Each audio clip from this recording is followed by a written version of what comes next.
ጠቅላዩን ከስልጣን ለማውረድ የሚፈልጉ አሉ። ጄኔራሉ የጉባኤው መግለጫ የአመራሩ ግድያ የምንላቸዋለን። አብራችሁን ቆዩ።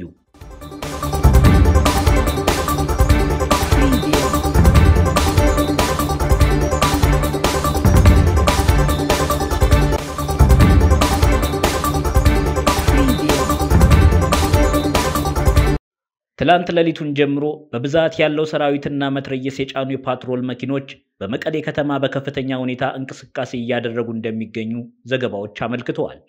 በዶክተር ደብረጽዮን የሚመራው የህወሓት ቡድን በኢትዮጵያ ሰዓት አቆጣጠር ከሌሊቱ 8 ሰዓት መግለጫ ያወጣ ሲሆን ህዝባዊ ሰራዊታችን በከሃዲ ቡድን ሴራ አይፈርስም ብሏል።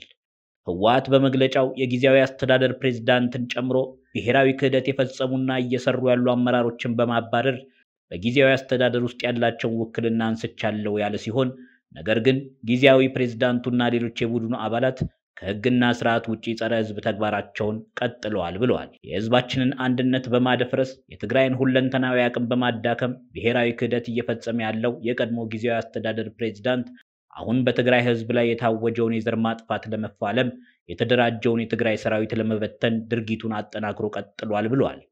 የቀድሞ ፕሬዝዳንት አቶ ጌታቸው ረዳ ከስልጣናቸውና ከኃላፊነታቸው ውጭ የትግራይ ጦር ግንባር አመራሮችንና ጄኔራሎችን አግደዋል ያለው ህወሓት ይህ ማዕቀብ መሰረተ ቢስና ተግባራዊ ሊሆን የማይችል ቢሆንም ህዝባዊ ትግሉን ከህግና ከስርዓት ውጪ ለማድረግ ቡድኑ ሌት ተቀን እየሰራ መሆኑን ያሳያል ማለቱን ከመግለጫው ተመልክቷል። የትግራይ ክልል ጊዜያዊ አስተዳደር በበኩሉ በትላንትናው ዕለት በአቶ ጌታቸው ረዳ ፊርማ የተጻፈ ደብዳቤ ሜጀር ጀነራል ዮሐንስ ወልደ ጊዮርጊስ፣ ሜጀር ጀነራል ማሾ በየነና ብርጋዴር ጀነራል ምግበይ ኃይለ ለጊዜው መታገዳቸውን አስረድቷል።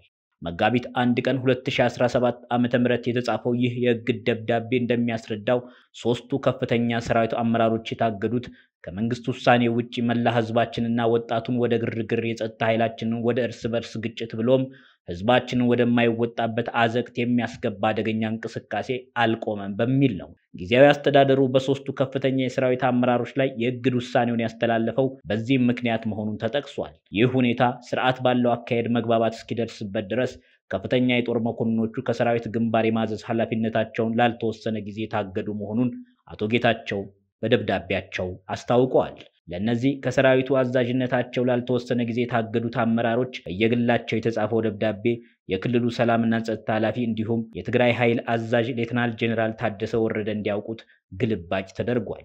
እነዚህ ሶስቱን የግንባሩን አዛዦችን ጨምሮ በርካታ ከፍተኛ የሰራዊቱ አዛዦች ድጋፋቸውን በዶክተር ደብረጽዮን ገብረ ሚካኤል ለሚመራው የህወሓት ቡድን ሲገልጹና በጊዜያዊ አስተዳደሩ ለውጥ እንዲደረግ ሲጠይቁ ነበር ተብሏል። የሶስቱ ከፍተኛ የሰራዊት አመራሮች መታገድ በክልሉ መገናኛ ብዙሃን ይፋ ከመደረጉ በፊት አቶ ጌታቸው ረዳ ጋዜጣዊ መግለጫ ሰጥተውም ነበር።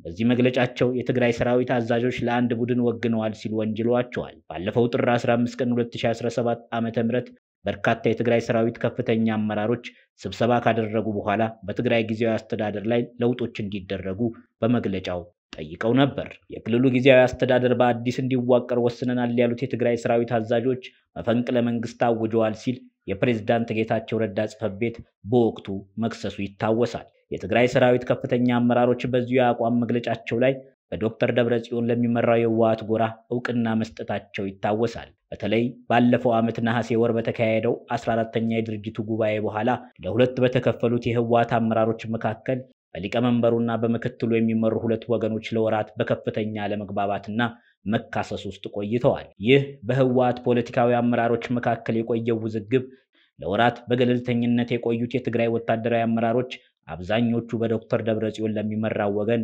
ድጋፍ መስጠታቸውን ተከትሎ በክልሉ ውስጥ ስጋት ተፈጥሯል። አቶ ጌታቸውና ዶክተር ደብረጽዮን የሚመሩት የህወሓት ቡድኖች ግንኙነት ሻክሮ በባለፈው ወራት ከፍተኛ መፈራራት የተከሰተ ሲሆን የዶክተር ደብረጽዮን ቡድን ጊዜያዊ አስተዳደሩ በድጋሚ እንዲዋቀር በተደጋጋሚ ጥያቄ ሲያቀርብ ነበር። ጀነራል ጻድቃን ገብረተንሳይ በኢትዮጵያና በኤርትራ መካከል በማንኛውም ቅጽበት ጦርነት ሊነሳ ይችላል በማለት ባስጠነቀቁበት ጽሑፍ ላይ በትግራይ አመራሮች መካከል ያለውን ክፍፍል በመጥቀስ ከቀደመና ከአሁን ወንጀላቸው ተጠያቂነት ለማምለጥ ከኤርትራ ጋር መወገን የሚመርጡ የትግራይ ልጆች አሉ ሲሉም ተናግረዋል። በህወሓት አመራሮች መካከል ያለው ክፍፍል በቀጠለበት ሁኔታ ውስጥ ነው ኢትዮጵያና ኤርትራ ወደ ጦርነት ሊያመሩ እንደሚችሉ መሰማት የተጀመረው። ጀነራል ጻድቃንም ይህንን የህወሓት ክፍፍል በመጥቀስ ከፕሬዝዳንት ኢሳያስ ጋር በመወገን አብይ አህመድን ከስልጣን ለመገልበጥ የሚፈልጉ መኖራቸውን ጠቁመዋል። የክልሉ ሰላምና ጸጥታ ቢሮ በበኩሉ እግዱ ተቋማዊ አሰራርና ሕግን ያልተከተለ ነው ሲል ገልጿል። አቶ ጌታቸው ረዳ ከመጋቢት 1 ቀን 2017 ዓ.ም ጀምሮ መግባባት እስኪደረስ በሚል ጊዜያዊ እግድ እንደተላለፈባቸው በደብዳቤ ያስታወቋቸው ጄኔራሎችም ሜጀር ጄኔራል ዮሐንስ ወልደ ጊዮርጊስ፣ ሜጀር ጄኔራል ማሾ በየነና ብርጋዴር ጄኔራል ምግበ ኃይል ናቸው። በፕሬዝዳንቱ የተጻፈው ደብዳቤ እንደሚያሳየው ጄኔራሎቹ በጊዜያዊነት የታገዱት ከመንግስት ውሳኔ ውጭ መላ የክልሉን ህዝብና ወጣቱን ወደ ግርግር፣ የጸጥታ ኃይሉን ወደ እርስ በርስ ግጭት የሚያስገባ እንቅስቃሴዎች እያደረጉ በመሆኑ ነው ብለዋል። የጄኔራሎቹ እንቅስቃሴ ህዝቡ ወደማይወጣው አዘቅት የሚከት ነው ሲል ነው ያስታወቀው። የፕሬዝዳንቱ ውሳኔን ተከትሎ የክልሉ የሰላምና ጸጥታ ቢሮ የወንጀለኞች ጠበቃ መሆን ይብቃ በሚል ርዕስ ዛሬ መጋቢት 2 ቀን 2017 ዓ.ም ባወጣው መግለጫ ውሳኔውን እንደማይቀበለው አስታውቋል። የእግድ እርምጃ የተላለፈው በወንጀለኞች ላይ የተግባር እርምጃ መውሰድ ስለተጀመረ ነው ብሏል። የጊዜያዊ አስተዳደሩ በ3 ጄኔራሎች ላይ ያሳለፈው የእግድ ውሳኔ ተቋማዊ አሰራርና ህግን ያልተከተለ ነው ሲል ገልጿል። ያልሾመውን ያወረደ ነው ሲል የጊዜያዊ አስተዳደሩን ፕሬዝዳንት ውሳኔ የገለጸው የጸጥታ ኃይሉ መግለጫ በግል የተወሰደ እርምጃ በመሆኑ ተቀባይነት የለውም ብቻ ሳይሆን ስልጣንን ተጠቅመው ወንጀልና ወንጀለኞችን ለመከላከልና ለመቆጣጠር የሚደረገውን ጥረት ወደ ኋላ የሚመልስ በመሆኑ ሊቆም ይገባል ሲል ጠይቋል። የተጀመረው ህግና ህገ መንግስቱን የማስከበር ስራ ተጠናክሮ እንደሚቀጥል ለህዝባችን ልናሳውቅ እንወዳለን ብሏል።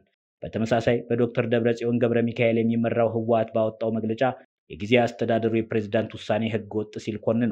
የትግራይ ሰራዊትን ለማፍረስ ሲያደርግ የነበረው ሴራ ወደ ከፍተኛና አደገኛ ደረጃ አሸጋግሮታል ሲል ነው የገለጸው። የቀድሞው ፕሬዝዳንት ሲል ቡድኑ በመግለጫው የጠራቸው አቶ ጌታቸውን ከተሰጣቸው ስልጣንና ኃላፊነት ውጭ በጄኔራሎች ላይ ውሳኔ ለማሳለፍ ጥሯል ሲል ተችቷል። እግዱ ምንም አይነት መሰረት የሌለው ሊተገበር የማይችል ነው ሲል ገልጿል።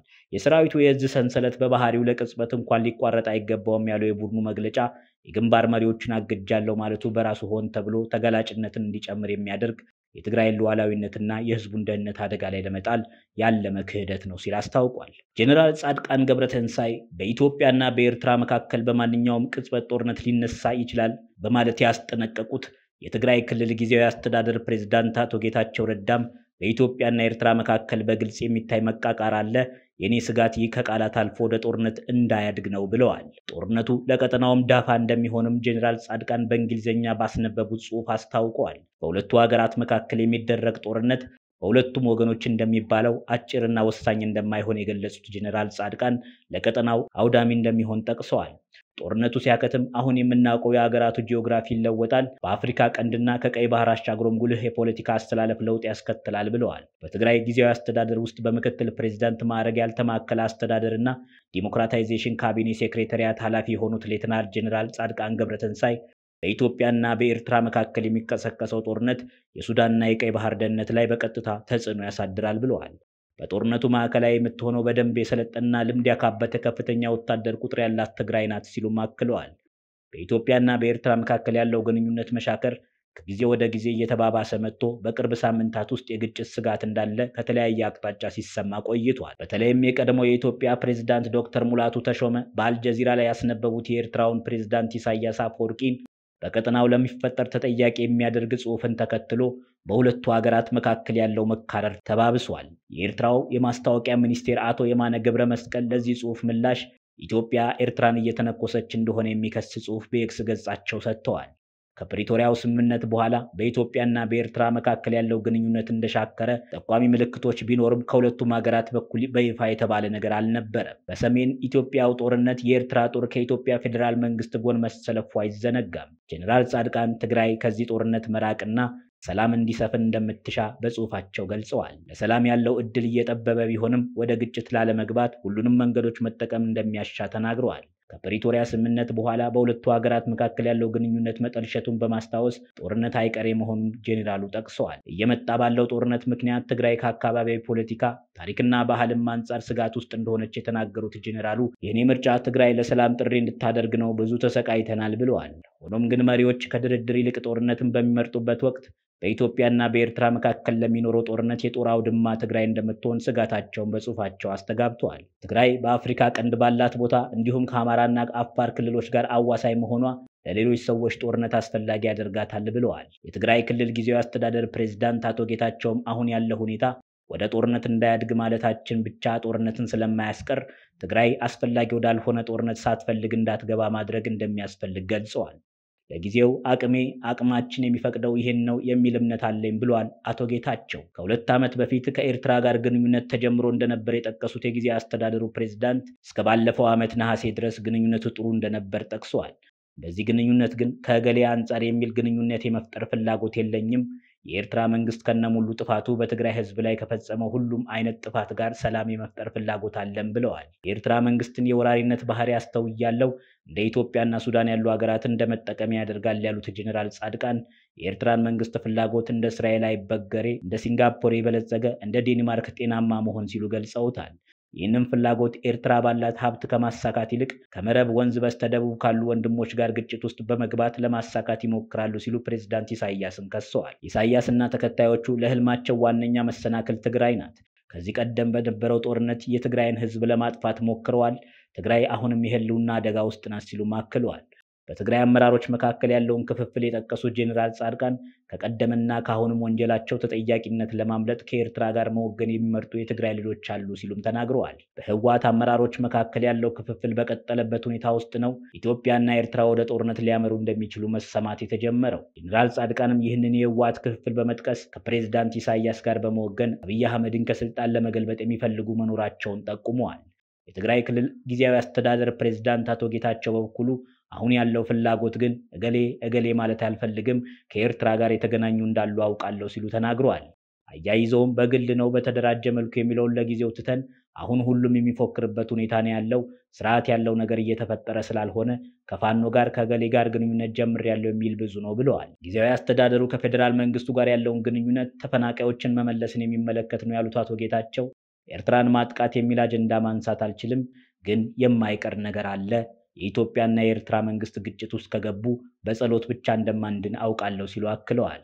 ዓለም አቀፉ ማህበረሰብ ትኩረቱን በዩክሬን በመካከለኛው ምስራቅና ዲሞክራቲክ ሪፐብሊክ ኮንጎ ላይ በሆነበት ወቅት የሚነሳው ጦርነት የሚያስከትለው ጉዳት ከፍተኛ እንደሚሆን ጄኔራል ጻድቃን ተናግረዋል። የጦርነቱን ውጤት የሚወስነው እንደ ዩናይትድ አረብ ኤምሬት፣ ሳውዲ አረቢያ፣ ኢራን፣ ግብጽና ቱርክ ባሉ ሀገራት እንደሚሆንም በጽሁፋቸው ጠቅሰዋል። የትግራይ ክልል ጊዜያዊ አስተዳደር አቋም የፕሪቶሪያ ስምምነትን ማስጠበቅ መሆኑን ጄኔራል ጻድቃን ገልጸው ስምምነቱ አደጋ ውስጥ በመውደቁ የኢትዮጵያ መንግስትና ዓለም አቀፉ ማህበረሰብ ጣልቃ ገብቶ ሌላ አውዳሚ ጦርነት ያስቁም ሲሉ አሳስበዋል።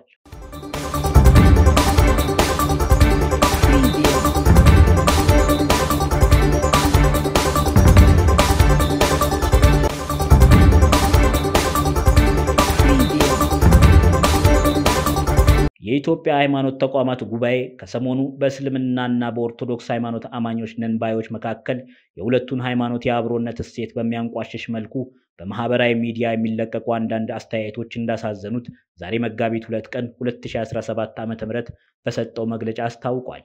ሁለቱን ሃይማኖቶች አስመልክቶ ክብረነካዊ መልእክቶችን የሚያስተላልፉ ግለሰቦች ህገወጥነትን ከማስፋፋት ተቆጥበው የህግ የበላይነትን እንዲያስቀድሙና ከድርጊታቸው እንዲታቀቡ አሳስበዋል። በአማኞች መካከል የሚደረግ ስርዓት የለሽና አንዱ የሌላውን የሚያወግዝ የሚያጠለሽና ክብረነክ መሆን ወንጀል ነው ብለዋል። በግለሰቦችና በቡድኖች የሚደረጉ የሃይማኖት ጥላቻ ንግግሮች የትኛውንም ሃይማኖት ሊወክሉ እንደማይችሉ አመላክቷል። በማህበራዊ ሚዲያውም ሃይማኖትን ሽፋን አድርገው አብሮነትን ሊሸረሽሩ የሚችሉ ግጭት ቀስቃሽ መልእክቶችን የሚያስተላልፉ አካላትን ጉባኤው በጽኑ እንደሚያወግዝም መግለጫውን የሰጡት የኢትዮጵያ ሃይማኖት ተቋማት ጉባኤ ዋና ጸሐፊ ሊቀ ትጉሃን ቀሲስ ታጋይ ታደለ አስታውቀዋል። ሐሳብን በነጻነት የመግለጽ መብትን ተጠቅሞ የሌሎችን መብት መንካት በዝምታ መታለፍ የለበትም ያለው ጉባኤው የሚመለከታቸው አካላትም አፋጣኝ ህጋዊ እርምጃ እንዲወስዱ ማሳሰቡን ከአሚኮ ያገኘነው መረጃ ያሳያል። ወቅቱ በኢትዮጵያ ኦርቶዶክስ ተዋሕዶ ቤተክርስቲያንና በእስልምና አማኞች ትልቅ ቦታ የሚሰጠው የጾም ወቅት እንደመሆኑ አማኞች ጾምና ጸሎታቸው ላይ እንዲያተኩሩም የኢትዮጵያ ሃይማኖት ተቋማት ጉባኤ መልእክት አስተላልፈዋል።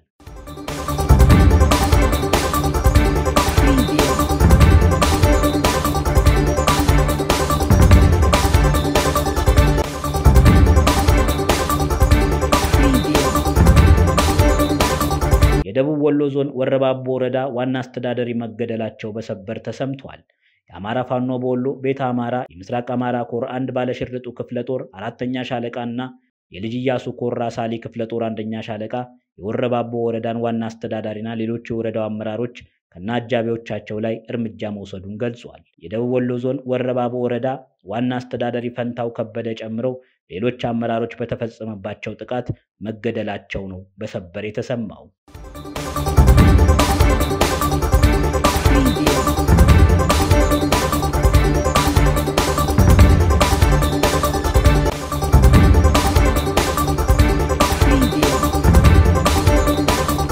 የመጋቢት 2 ዕለታዊ የውጭ ምንዛሬ ተመንን በተመለከተ የኢትዮጵያ ንግድ ባንክ አንድ የአሜሪካ ዶላርን በ124.0086 ብር እየገዛ በ126.4888 ብር እየሸጠ መሆኑን አስታውቋል። ፓውንድ ስተርሊንግ በ155.2836 ብር እየገዛ በ158.3892 ብር እየሸጠ መሆኑን አስታውቋል። ዩሮ በ128.3365 ብር እየገዛ በ130.9032 ብር እየሸጠ፣ ስዊስ ፍራንክ በ136.6938 ብር እየገዛ በ139.4277 ብር እየሸጠ፣ የኩዌት ዲናር በ402.3640 እየገዛ በ410.4113 ብር እየሸጠ፣ የቻይና ዩዋን በ16.9884 ብር እየገዛ በ17.3282 ብር እየሸጠ፣ የዩናይትድ አረብ ኤምሬት ድርሃም በ33.7659 ብር እየገዛ በ34.4412 ብር እየሸጠ፣ የሳውዲ ሪያል በ33.0073 ብር እየገዛ በ33.6675 ብር እየሸጠ መሆኑን አስታውቋል። ቸር ይቆዩን።